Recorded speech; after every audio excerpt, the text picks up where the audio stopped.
Hey, how are we going? Hello, This is Kathy Bateman and this is Paula and we're from Migration Team Australia. Again, just in case you didn't know.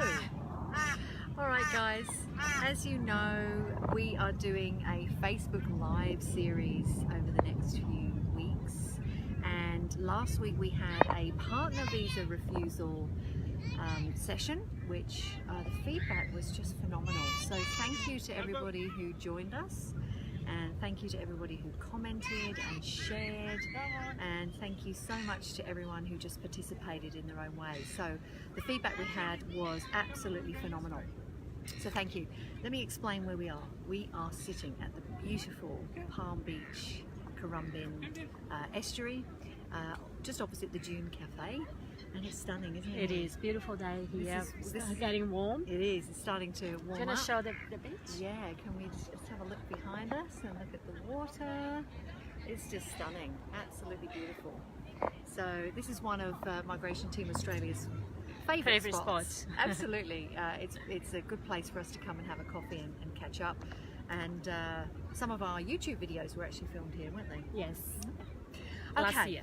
So, right, let's get into this, guys. Today's Facebook session is all about refusals. A very serious topic, I have to say, and you know, quite devastating to people who ever experience a refusal. Because clearly, when somebody lodges an application, they do so in the hope that their lives, for themselves and their family, is going to be much improved. So clearly, a negative outcome on an application has devastating effects. So number one, you know, we absolutely respect that for people. For those of you who don't know, what is a refusal? And why does it happen? So they're going to be some of the key things that I'm going to be speaking about today. Why do they happen? Oh, there's a million reasons, but the bottom line is that there's a failure to meet the criteria that's been set. Now, usually reasons for refusal are always explained very carefully in refusal letters that come from the Department of Immigration. And those refusal letters do tend to give some detail, but not a lot, and not always. They can be a little bit vague, and they can be incredibly difficult to understand to the layperson. They tend to quote a lot of legislation, and that in turn can have you know, a very confusing effect on anybody trying to read and understand it. So that, hence it goes without saying that if you experience a refusal in any way, it usually is best to seek some professional advice. Definitely. It's very complex, isn't it, Paula? Yeah, it is. So yeah, the reason what they are is it's a negative outcome as to why you haven't met a specific criteria, and the reasons are set out in the letter. Why do they happen? Well, it could be that you've got an exceptionally good application, but you've omitted to address one specific part of the criteria. It could be that the case officer's misunderstood some information, or perhaps overlooked some information. You did not provide one particular document that it was required under the legislation. It could be as simple as that. So there are a number of reasons why, and that's why when we read refusal letters, which is the first thing I ask for when somebody contacts me and says, hey, I've had a refusal, what can I do? I say, I need to see the refusal letter. I need to read it. I need to know what's going on. Now, should I talk about a little bit of the procedure? Sure, yeah. I think that'd be useful. So when to lodge your refusal, your review application, usually the refusal letter from immigration will tell you exactly how many days you have. Usually it's 21 days, right, Kathy? Yes, that's right. 21. So yeah, 21 days, and so that's the deadline. Don't miss that, because if you miss that deadline, that means you miss the opportunity to apply for a review for that particular refusal. So it is really important that you remember to lodge before the 21 days if possible. How to lodge your review application? You can attend the AT in person, or can be by post, or you can lodge online. I particularly suggest online. I think it's a safer option, because if you post or if you go and take your documents paper documents there, it can get lost, passports can get lost. We heard so many stories that it happened in the past.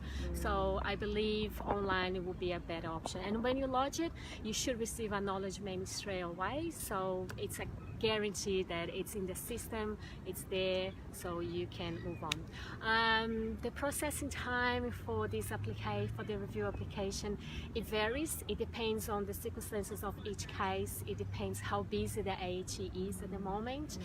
I tend to say to my clients anytime between 3 to 24 months. But I believe, because there's so many refusals like that we're hearing about, I believe the AHE will be very, very busy. So I think this processing time, it could increase in the next few months or years. Absolutely. And just to clarify there, the AAT, Paula refers to the AAT, that's the Administrative Appeals Tribunal, for those of you who are not familiar with this topic. Thank you. That's okay, yeah, just so everyone's And it's clear. easier, it's easier to AAT. But for us it rolls off the tongue because it's something we're dealing with regularly. And just on that as well, something that I didn't mention was that, again, another reason why we're having this conversation today is we're seeing a huge increase in negative outcomes, in refusals. It's shocking. It really is quite shocking. Back in February of this year, Paula was very lucky to attend a Department of Immigration session, whereby they revealed a number of things, because there are huge changes in migration law all of the time. But they also revealed some statistics on the refusals, in particular for a subclass 187, which is an RSMS pathway, a regional sponsored migration scheme pathway. And they announced that they were refusing up to 50% of 187 applications at that particular time. And that trend is continuing, because we're being contacted by a lot of people who are having these negative outcomes, which is devastating for them. It is. So I mean, refusals happen across the board, but in particular we're seeing an increase for that particular subclass as of late. Yeah, correct. And the application fee for the review is $1,764. There was a little increase this year, and I believe it will happen each year. I think they're going to increase a little bit. And this is for each application. So for example, if you apply for 187 and the nomination and the visa application were refused, then it's $1,764 for each application. Okay, and a lot of questions that I get from clients: can I travel? Because the processing time is quite lengthy. Can I travel overseas? Yes, you can, so long you have permission to travel. So usually what happens is, when you lodge a review application, your bridging visa, if you hold one, it is extended, so until the hearing is scheduled. So during that period, if you apply for bridging visa B, if you are eligible to apply for bridging visa B and you are granted, you can travel overseas.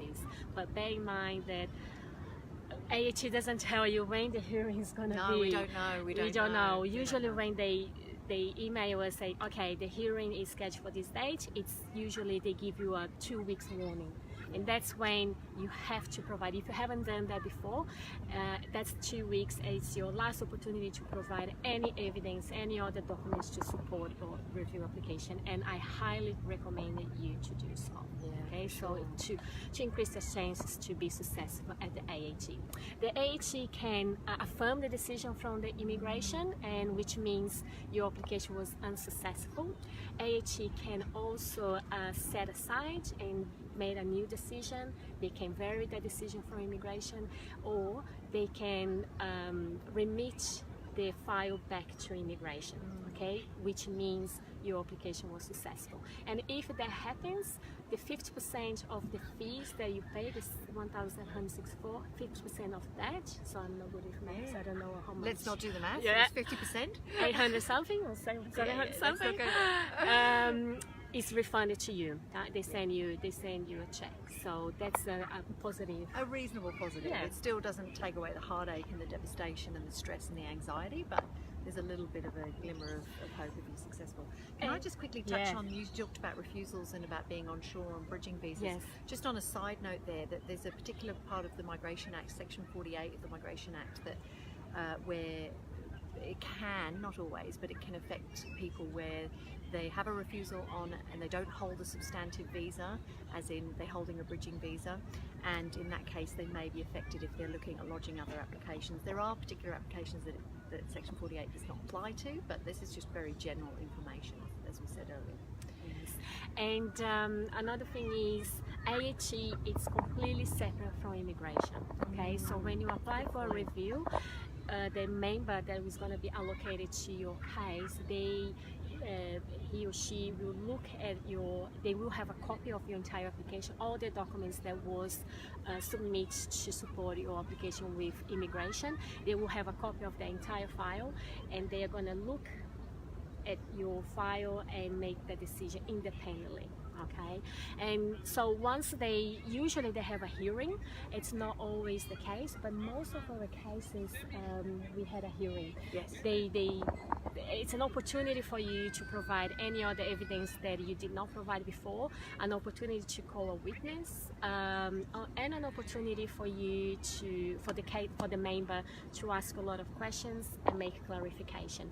We immigration agents or lawyers or barristers can attend the hearing with you.